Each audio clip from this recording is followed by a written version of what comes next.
Ahora sí lo saludamos a Marcelo D'Aloisio desde Italia. Hola Marcelo, buen día, bienvenido. Muy buenos días. Muchas gracias. ¿Qué tal? Un gustazo enorme. Marina, Pablo, muy buenos días para todos. Bien, un gusto. Bueno, todavía podemos seguir diciendo que es bastante benévolo el invierno por allí. A ver, no tanto en los últimos días, Pablo, porque en estos momentos tenemos 11 grados centígrados a las 14 horas con 14 minutos aquí en Roma. Efectivamente, día gris, cielo cubierto en la capital italiana. Muy preocupado, eso sí, por la emergencia sequía que hay en nuestro país, en Argentina, porque aprovecho para comentarles, dado que estamos hablando de cuestiones meteorológicas, que en los principales diarios europeos esta mañana hablaban de que este fenómeno natural adverso que estamos padeciendo nosotros en nuestro país, en Argentina, podría impactar casi un 18% de PBI, así que bueno, esperemos que llueva, crucemos los dedos y esperemos lo mejor, ¿no es cierto? Hay expectativas de eso, ojalá se cumplen. Pareciera ser que estamos saliendo lentamente de ese esquema de sequía que nos ha afectado y que bueno, qué dato importante que das, se ha transformado en noticia aún allí. Bueno, a propósito de esto, la Unión Europea marca agenda día a día, contanos. Sí, absolutamente sí, porque la Unión Europea ha publicado una encuesta en las últimas horas, Pablo, Marina, estimados amigos, ¿no? Una encuesta para verificar cuáles son las preocupaciones más importantes que tienen los ciudadanos del viejo continente. Y bueno, la crisis del costo de la vida, ¿no es cierto?, provocada por la guerra en Ucrania, la crisis energética, el aumento de la inflación, la pandemia del coronavirus, se han convertido en las mayores preocupaciones que tienen los ciudadanos de la Unión Europea.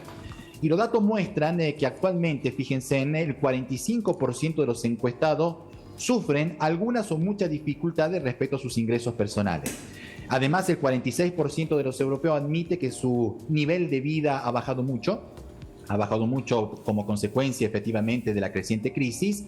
Solamente el 14% no prevé que tengan problemas respecto a los ingresos personales durante este 2023. ¿Cuáles son los países europeos que más han sufrido, digamos, el descenso del nivel de vida por culpa de este contexto económico adverso que estamos padeciendo acá en Europa?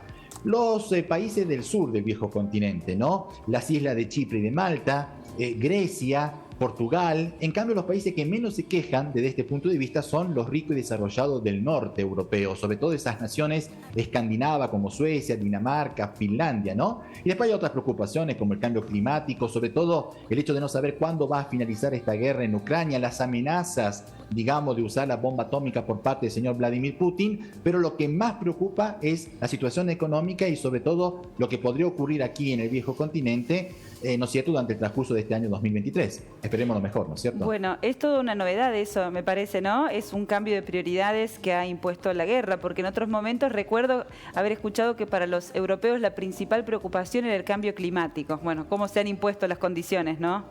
Sí, era el cambio climático, la presencia de los refugiados, ¿no?, la llegada de los inmigrantes clandestinos, ¿no es cierto?, las crisis políticas, la falta de gobernabilidad que había, porque teníamos muchas veces elecciones anticipadas en los sistemas parlamentarios. Ahora no, el tema económico ha pasado a ser la principal preocupación que tiene la mayoría de los europeos, lamentablemente.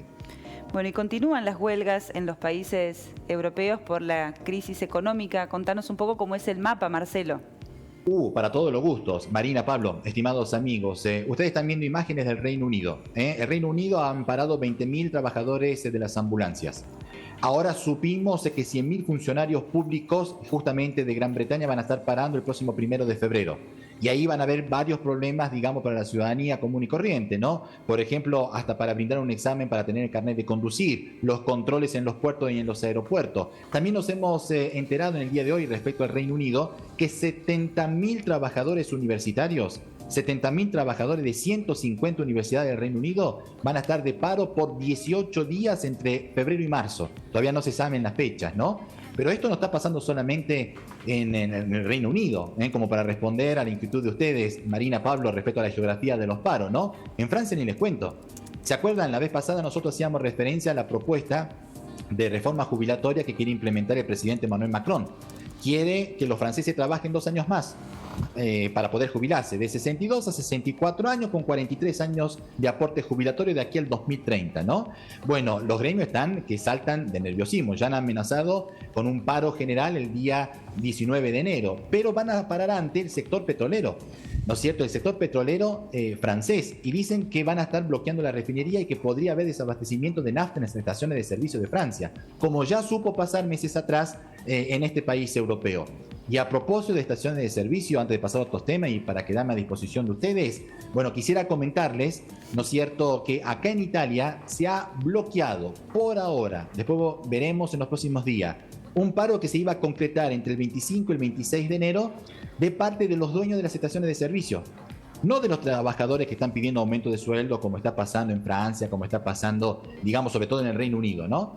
Acá los gestores de las estaciones de servicio están enojados con el gobierno ultraderechista de Giorgia Meloni, que le echa la culpa a los dueños de las estaciones por el aumento del carburante que hubo en los últimos días, desde que comenzó este año 2023, porque el gobierno acusa a los dueños de las estaciones de ser unos especuladores. Y en cambio ellos se justifican diciendo que el aumento llega por orden del gobierno. Así que bueno, este es el contexto social bastante caótico y complicado que estamos teniendo acá en Europa, para que la mayoría de los europeos efectivamente no estén preocupados por la crisis económica, ¿no es cierto?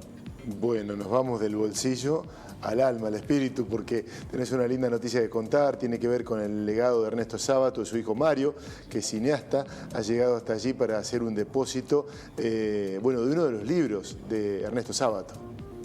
Sí, Pablo, Uno y el Universo, la primera obra de este gran escritor nuestro argentino del 1945. No solamente estaba su hijo Mario Sábato en la sede central en Madrid del Instituto Cervantes, sino también su presidente, por supuesto, Luis García Montero, nuestro embajador Alfonsín en Madrid, y también hemos tenido presencia cordobesa, porque estaba presente Esteban Avilés, que es el presidente de la agencia Córdoba Turismo, y Sebastián Boldrini, que es el secretario de Turismo de Villa Carlos Paz, ¿no? Están viendo ustedes las imágenes al respecto. Bueno, se depositó ese libro en una de esas cajas que ustedes ven, las cajas de las letras en la sede del Instituto Cervantes, y otras obras más, por supuesto. Y cuando tomó la palabra Mario Sábato, que habla de la misma manera que el padre, ahí ven al hijo, ¿no es cierto?, en la parte izquierda de la pantalla, habla igual que el padre, le falta solamente los anteojos oscuros y es pintadito a Ernesto.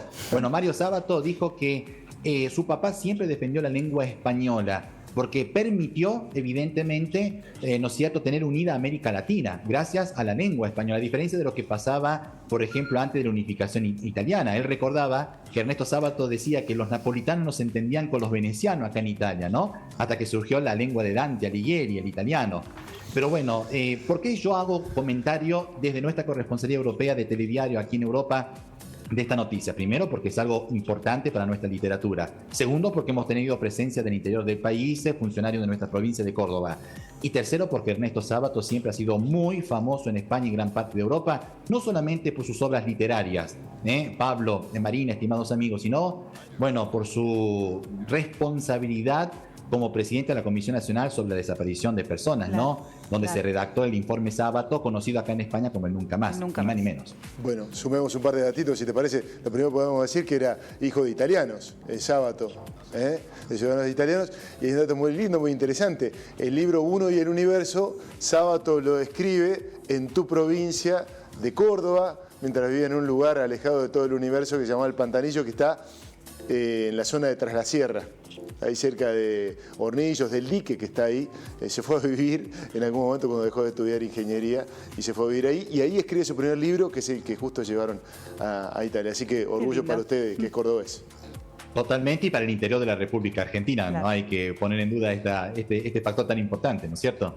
Marcelo, que tengas un lindo fin de semana. Igualmente para usted, y gracias por este espacio, un placer. Un abrazo grande. Un abrazo, gracias. Marcelo. Otro.